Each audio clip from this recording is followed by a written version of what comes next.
Eu ainda lembro daquela noite como se tivesse acontecido ontem. A noite em que minha vida se dividiu em duas partes. Eu deveria estar de plantão no hospital até o amanhecer. Como cardiologista em Boston, minha agenda tinha consumido praticamente toda a minha vida por anos. Mas naquela noite, um colega se ofereceu para cobrir meu turno, e eu aceitei na hora.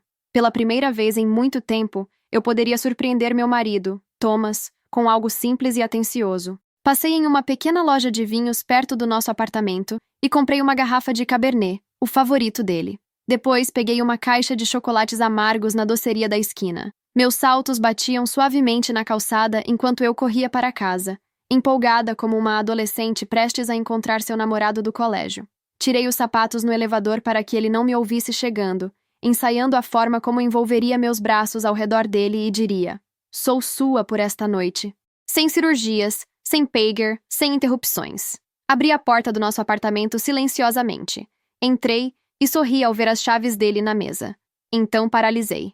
Uma risada suave, feminina, íntima ecoou do nosso quarto. Em seguida, a voz dele, mais baixa, quase um rosnado. "Você é incrível, Diana." Meu estômago se contraiu. Eu não conseguia me mover, nem respirar. Por um segundo, pensei que estava imaginando coisas, que era a televisão. Mas então veio o som inconfundível de lençóis sendo movimentados, e um suspiro agudo que não era meu. Apertei o saco do vinho mais forte, minhas mãos tremendo tanto que a garrafa bateu na caixa de chocolates. Eu queria virar e ir embora quietamente, desaparecer no corredor como se nunca tivesse chegado. Mas meu corpo não obedecia. Meus pés pareciam cimentados no chão. Havia sapatos no corredor que não eram meus. Um par de saltos vermelhos, gastos, jogados de qualquer jeito perto do armário. O cheiro de perfume tomou conta do ar. Pesado, forte, agressivo, do tipo que eu jamais usaria. Meu coração batia tão forte que parecia querer romper minhas costelas enquanto eu encarava a porta do quarto entreaberta e as sombras se movendo atrás dela. "Achei que sua esposa estaria em casa", murmurou a mulher. "Ela está de plantão até de manhã, salvando corações por aí", respondeu Thomas, o tom carregado de arrogância. Eu bati a porta de entrada com força. O som ricocheteou pelo apartamento, acabando com a fantasia deles. Houve movimentos apressados, sussurros, e então Thomas tropeçou no corredor abotoando a camisa. Ele teve a audácia de parecer surpreso, até culpado, mas isso durou apenas um segundo antes de vestir sua máscara habitual de confiança. "Isso não é o que parece, Julia." Minha voz saiu estranha, metálica, como se pertencesse a outra pessoa. "Ah, é exatamente o que parece." A mulher saiu do nosso quarto. Alta, loira, deslumbrante, com um ar gelado, usando o meu roupão de seda, aquele que Thomas me deu no meu aniversário no ano passado. Ela me deu um pequeno sorriso deliberado. "Diana", disse ela casualmente, como se estivéssemos nos encontrando para um café. "Não esperava te conhecer assim." "Você está usando o meu roupão", eu sussurrei. "Ah, eu não sabia." Thomas ofereceu. "Mas se te incomoda..." Ela deslizou os dedos até o cinto, pronta para tirá-lo ali mesmo. "Chega, Diana!" Thomas rosnou, finalmente parecendo abalado. "Julia, vamos conversar sobre isso. É só um mal-entendido." "Um mal-entendido? Você estava na cama com ela, Thomas." "Não seja vulgar. Você é médica. Deve ser elegante." Algo dentro de mim quebrou. Eu arremessei o vinho e os chocolates contra a parede, a garrafa estourando e tingindo a pintura branca de vermelho, como um ferimento aberto. Diana recuou. Thomas deu um passo para trás. "Você é patética", ele murmurou, antes de elevar a voz. "Acha que pode simplesmente ir embora e levar o Ryan com você?" "Ele fica comigo." Eu encarei ele. "Ryan nunca foi seu filho, Thomas. Não de verdade." E foi isso. Saí descalça, com lágrimas escorrendo pelo rosto, e apenas um pensamento batendo na minha cabeça. Eu precisava pegar meu menino e sair daquela casa tóxica para sempre.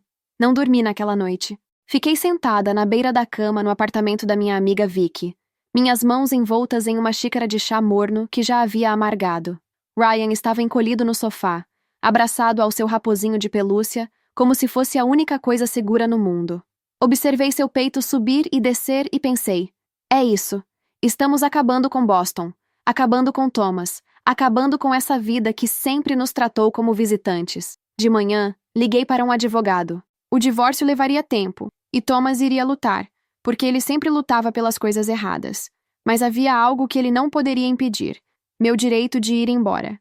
"Para onde você vai?" perguntou Vicky suavemente, servindo-me outra xícara. Para qualquer lugar que não seja aqui, respondi, surpresa com a firmeza na minha voz. Quero silêncio, quero espaço para o Ryan respirar. E eu preciso me curar antes que essa cidade me afogue. Naquela tarde, enquanto Ryan tirava uma soneca, abri meu laptop e comecei a procurar casas. Não sabia exatamente o que procurava, mas algo no meu coração puxava em direção a Vermont. Só tinha visitado o estado uma vez, anos atrás, mas ele ficou na minha memória como um quadro. Montanhas verdes, rios serpenteando, cidades que pareciam congeladas no tempo. Um anúncio chamou minha atenção. Uma antiga casa de fazenda, no limite de uma pequena cidade nas Green Mountain. 2 andares, varanda ampla, macieiras no quintal. O preço era suspeitosamente baixo, mas alguma coisa me fez hesitar. Talvez fosse o começo da nossa nova vida. Quando liguei, uma voz calorosa, embora trêmula, atendeu. Quem fala é Walter Finch. Ele era o dono da casa. Explicou quase com desculpas que era um homem idoso vivendo sozinho e havia sido diagnosticado com câncer de pulmão em estágio avançado. Queria vender a casa, mas continuar morando nela até o fim. Sua voz falhou quando disse: "É o único lar que me resta." "Eu entendo", respondi baixinho. E eu realmente entendia. 2 dias depois, Ryan e eu colocamos tudo o que coube no meu velho SUV. Ele sentou no banco de trás com seu raposo e um caderno de... "A gente vai de férias, mamãe?" "Não", sorri. "Estamos indo para um lugar melhor, um lugar para chamarmos de lar." Cada quilômetro longe de Boston soltava um nó dentro de... As colinas substituíram os arranha-céus. Ryan observava tudo com olhos arregalados. "Olha, mamãe, uma ponte coberta!" ele exclamou quando cruzamos para Vermont. "Parece coisa de livro de histórias." "Talvez seja", murmurei, sentindo o peso da nossa antiga vida finalmente desaparecer. Chegamos ao entardecer. A casa estava exatamente como nas fotos. Antiga, mas digna, com tinta branca desgastada e um balanço na varanda que rangia com o vento. Walter Finch nos esperava. Alto, um pouco curvado, cabelo branco penteado com cuidado. Havia algo em sua postura, orgulho silencioso apesar da doença, que me fez respeitá-lo imediatamente. "A senhora deve ser a Dr. Summers", disse, apertando minha mão com força surpreendente. "E este deve ser o jovem Ryan. Bem-vindos à casa Finch." Ryan se escondeu atrás da minha perna e sussurrou: "Ele parece o vovô do meu livro." Walter sorriu. "Obrigado por virem." Dentro da casa, cada cômodo parecia respirar história. O cheiro de madeira envelhecida, ervas secas e algo levemente doce, como torta de maçã, envolvia o ar. A sala tinha prateleiras cheias de livros antigos. O globo no canto estava tão gasto que parecia ter viajado o mundo com mãos curiosas. Na cozinha, o fogão de ferro fundido parecia um monumento. No andar de cima, Walter mostrou um quarto pequeno com vista para o pomar. "Este pode ser o do Ryan." E meu filho, olhando as macieiras, disse apenas: "Eu amo."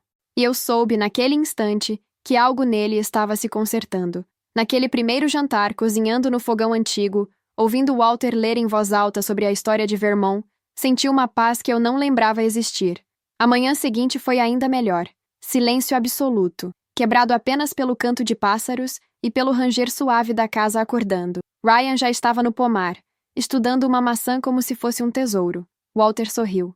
Curioso esse menino. Curiosidade mantém a alma jovem. E assim nossa nova vida começou. Devagar, tranquila, com pequenos milagres espalhados em cada canto daquela propriedade. Mas a calmaria não duraria. E quando a verdade finalmente veio à tona, sobre Walter, sobre o médico da cidade, sobre o motivo real pelo qual aquela casa era tão barata, percebi que eu não tinha fugido apenas de uma traição em Boston. Sem querer, tinha entrado no meio de outra. Uma ainda mais perigosa. A primeira mudança começou com um ruído fraco no teto, quase um arranhar, que eu ignorei por semanas. A casa rangia o tempo todo, afinal, era antiga. Mas naquela noite, depois que coloquei Ryan para dormir, ouvi novamente um arrastar lento, como algo sendo empurrado no sótão. Peguei a chave que Walter havia me dado, aquela que ele disse que era do meu pai, e subi as escadas rangentes, sentindo o ar ficar mais frio a cada degrau. Quando abri a porta, o cheiro de papel velho e metal enferrujado encheu o ar. Havia caixas empilhadas, fotos antigas e um baú grande no canto, coberto de poeira. O baú estava trancado, mas a chave encaixou perfeitamente. Dentro havia 3 coisas: uma caixa de ferramentas antiga, uma pasta de couro e uma moldura virada para baixo. Peguei a moldura primeiro. Quando virei, senti minha pele gelar. Não era a família de Walter. Era a foto de Thomas, meu ex-marido, cerca de 30 anos mais novo, sentado na mesma varanda desta casa. Por alguns segundos, achei que era coincidência. Um acaso absurdo. Uma montagem. Mas quando puxei a pasta de couro, encontrei documentos datados de 1989, todos assinados por T. Collins, o nome completo do avô de Thomas, também chamado Thomas Collins, Sr. As propriedades marcadas nos documentos incluíam exatamente esta terra. E o pior, havia um relatório médico antigo, muito parecido com o que Monroe falsificou para Walter. Só que este relatório era de um homem chamado Henry Collins, diagnosticado com uma doença terminal para forçá-lo a vender a propriedade da família Collins. Meu coração disparou. Tudo o que aconteceu comigo e com Walter já havia acontecido antes. Era um circuito, uma repetição, um método de aquisição ilegal que a família Collins executava há décadas. E a casa de Walter era a última propriedade que eles nunca conseguiram tomar. Até agora. Desci as escadas tropeçando, o baú ainda aberto no sótão. Encontrei Walter na cozinha, dobrando um pano de prato com as mãos tremendo. Quando ele me viu com a moldura, seu rosto ficou rígido. Você sabia? Sussurrei. Walter fechou os olhos devagar. Não no começo, mas descobri tarde demais. Ele se apoiou no balcão, a respiração frágil. Eu não tinha câncer, Julia. Você já me disse isso. Mas eu já sabia. Ele apontou para o baú. Meu pai descobriu a trama da família Collins há 40 anos. Eles tiraram nossas terras aos poucos, usando médicos comprados, documentos falsos. Meu pai tentou denunciar e desapareceu. Eles tentaram fazer comigo o que fizeram com ele. Ele levantou os olhos, que brilhavam com uma dor antiga. E Julia, sua chegada aqui não foi acaso. Meu corpo ficou gelado. Eles sabiam que você estava fragilizada. Sabiam que você procuraria um lugar isolado. Sabiam da conexão com Thomas. Acharam que você seria a peça final. Antes que eu pudesse responder, ouvimos um barulho lá fora. A porta da frente estava entreaberta. Ryan! Chamei, correndo para o quintal. Nada. A lanterna do celular iluminou o pomar vazio. Um vento frio carregou um sussurro entre as macieiras. No chão, encontrei o raposinho de pelúcia. Caído. Abandonado. Do jeito que Ryan jamais deixaria. Meu coração parou por um segundo. Walter saiu atrás de mim, apoiado na bengala. Não foi a casa, Julia. Sua voz tremeu. Foram eles. Recebi a ligação 5 minutos depois. A voz de Thomas, fria, tranquila, quase satisfeita, preencheu minha mente. Agora você entende, Julia. Essa casa nunca pertenceu ao velho Finch. Sempre foi nossa. Só faltava você assinar. E agora, você vai. Minha respiração falhou. Cadê meu filho? Seguro, ele disse calmamente.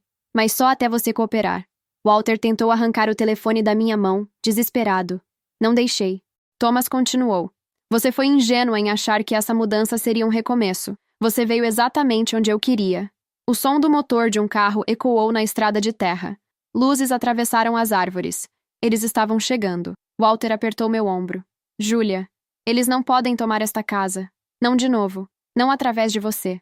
Ele me entregou uma pequena chave enferrujada. A mesma do baú. Há algo na casa que eles nunca encontraram. Algo que meu pai escondeu. Proteja. Não importa o custo. Antes que eu pudesse perguntar o que era, Walter deu um passo adiante, saindo da varanda. E gritou. Achei-me aqui, seus covardes! Os faróis se voltaram para ele. E então, um disparo ecoou entre as macieiras. Walter caiu. Devagar. Como uma árvore antiga cedendo ao vento. No mesmo instante, algo dentro de mim, algo que eu pensei estar morto desde a noite da traição, despertou. Não medo, fúria, propósito. Peguei a chave, o raposinho de Ryan, e corri para o interior da casa, trancando as portas, sabendo apenas 2 coisas. 1. Ryan estava vivo. 2. Eu faria qualquer coisa para recuperá-lo, e para destruir a família Collins. Quando abri o baú novamente, no fundo, sob as pastas, encontrei um diário. O diário do pai de Walter. Com as palavras que mudaram tudo. Se alguém ler isto, saiba que a casa guarda provas. Provas suficientes para derrubar todos eles. Mas também guarda outra coisa. Uma aliança que começou com sangue. E só termina com sangue. E então, a porta dos fundos se abriu. Passos entraram na cozinha. Lentos, pesados, reconhecíveis. Julia. Era Thomas. Mas desta vez, eu não era a mulher que descobriu uma traição. Eu era a mulher que tinha algo que ele queria. E ele tinha algo que eu jamais perdoaria. A casa estava em silêncio. As luzes tremeluziram. Eu fechei o diário com força, virei de frente para ele e disse: agora é você quem vai morrer de medo. E assim, no escuro da noite, com o sangue de Walter ainda fresco no pomar, e meu filho em algum lugar lá fora, começou a verdadeira guerra. Uma guerra que eu não perco. Porque desta vez, eles mexeram com a mãe errada.